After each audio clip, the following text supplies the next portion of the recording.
എല്ലാവർക്കും നമസ്കാരം. ഇന്ന് നമ്മൾ പോകുന്നത് ഡ്രാക്കുള കോട്ടയിലേക്കാണ്.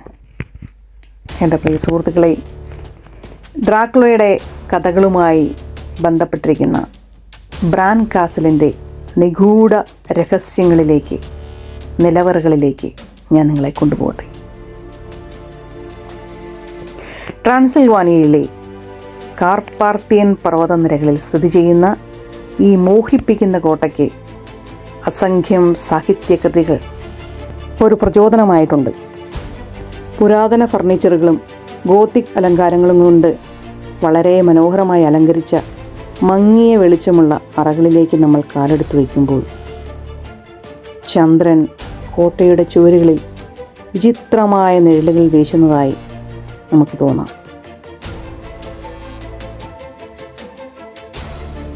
നമ്മൾ ഈ വളഞ്ഞ ഗോവണി ഇങ്ങനെ കയറി